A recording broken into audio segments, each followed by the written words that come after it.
Good evening. Good evening. And what's your name? Jared. And what branch are you in? I was in the Marine Corps. You took a pretty strong photo, don't you think? Yes. And what do you think is important about that kind of image?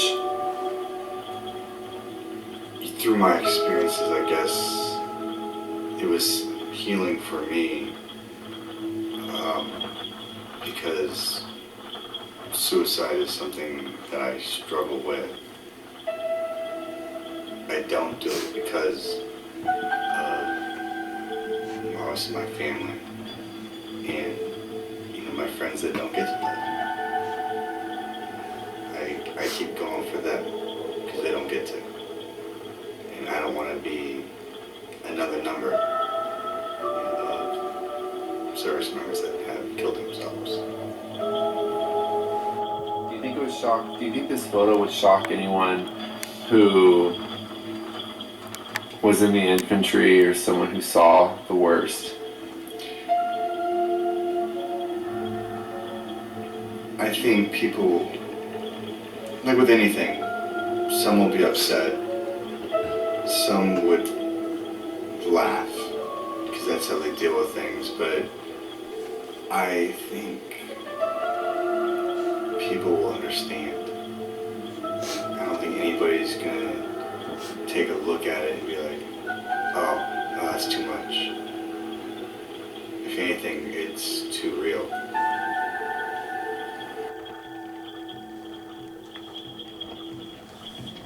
My name is Russell Bresky. And what branch were you in? I was in the United States Navy.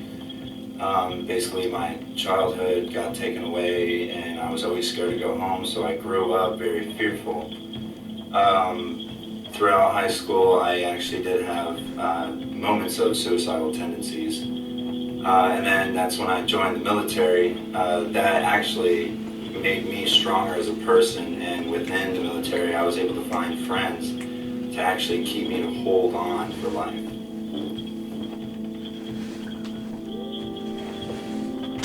Hi, my name is Kelly Serio, and I was in the U.S. Navy. Yeah, so I mean, sometimes it's similar with films, movies, books. People hear things all the time. Oh, 22 veterans kill themselves every day. But when you're faced with an actual photographic, and not proof, but a depiction of it, whether it be film, that's why pop culture is so important to society and influential, is because when people see that, when regular people see that, they can hear things all day. But when you're looking at it, the power in seeing that, it can change everything. So I absolutely think that these photographs will raise awareness, which is a point, and that's why people often do shock advertising. There's some very controversial advertisements out there throughout the decades that, obviously they were controversial, but they got people talking, and that's the point. So I'm hoping that these will do the very same, the same thing. It might not be easy on the eyes, and people might not want to see them, but I think it's very important. Do you think that pictures like these are important for people to see? I think they are, because it sends a pretty powerful message. Basically what you see is what I wanted to tell the story as. I wanted to be in uniform on both sides of the photo, but in the mirror I wanted to show what might be going through some people's heads, but on the outside I wanted to show that you still can stand straight up and strong. The military is tough, but there are people out there that will help you make it through, and in the end it is going to be okay. I've been there, and I made it. You never give up.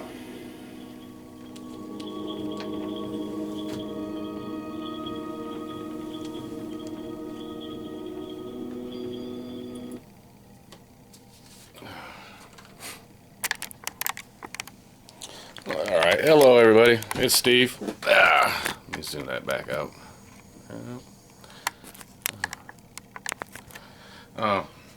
Doing my speech on, or informative speech on PTSD. I'm more focusing towards the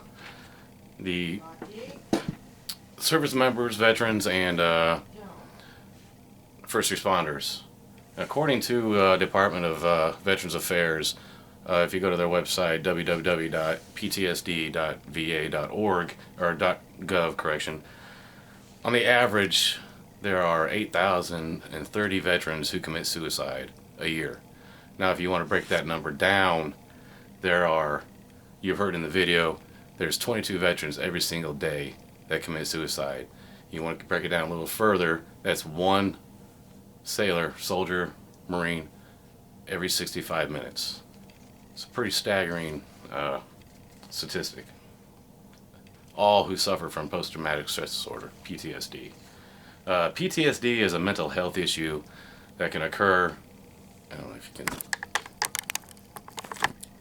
after you've been through a traumatic event, something like combat exposure,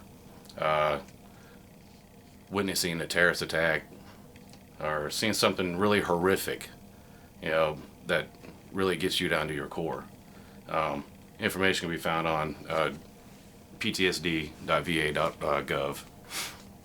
Combat exposure can be anything from you having your friend by your side and he was killed in action, you saw it happen, and it's embedded in your brain. Collateral damage from an IED, just a lot of that. Terrorist attacks. Let's take, for example, I found the article labeled September 11th, terrorist attacks on the online info base over there on Facts on File. It states that 3,000 people that day died directly from the terrorist attacks. More later on died from the effects of the attack. Many first responders now suffer from PTSD from the horrific scenes that they had to go into and look at and deal with on a daily basis. Having PTSD can be hard to live a normal life and carry out like a normal person would. PTSD can be defined, can be categorized into 4 different basic symptoms. But they're not inclusive to these 4 symptoms only. These are just ones I picked out of from ptsd.va.gov. One would be reliving the event through memories or nightmares. Avoiding situations that remind them of that specific event that they went through. Another key point would be seeing a change in their behavior, in their beliefs, their feelings. Before they were happy and believed in this and all that. Now they're angry, they're mad all the time, and it's something that you see out of the normal. That's not normal. Somebody that's jittery, all keyed up, always looking for danger. Just always on the lookout for something. Most veterans and first responders with PTSD really do need help dealing with and coping with the horrors that they've been through, and there's plenty of help out there. But they gotta want it, they gotta need it, and they gotta have it. They can't force them to do it. They have to want to do it. A lot of it, most people would refer to professional therapists. They can sit down and they can talk. Now, they don't have to go see a physical therapist. If somebody just wants to talk about it, be there, listen to them.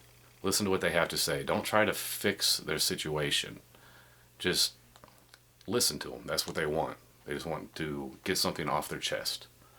They have exposure therapy is another type where it's their goal to have less fear about the memories or the terrifying event. So just if they have that event coming up in their mind, they just try to not have as much fear or be afraid of it as much.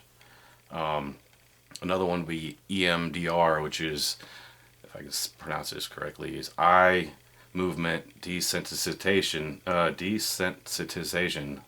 and reprocessing, which is another type of therapy that can assist you to change how you react to those memories of the event.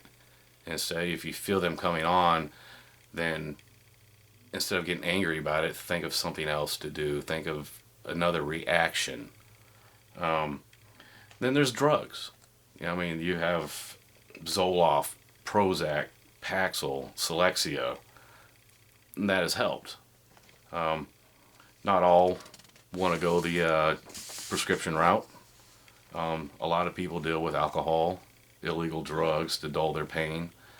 So what we looked at here is PTSD is what, we looked at what PTSD is. Some of the major signs to look for in PTSD and different types of treatment that are available. Our soldiers, sailors, and Marines didn't give up on us. They give up on this country when they were called upon to defend it. So let's help them and not give up on them when they come back home and they need our help. Thank you. That is my speech.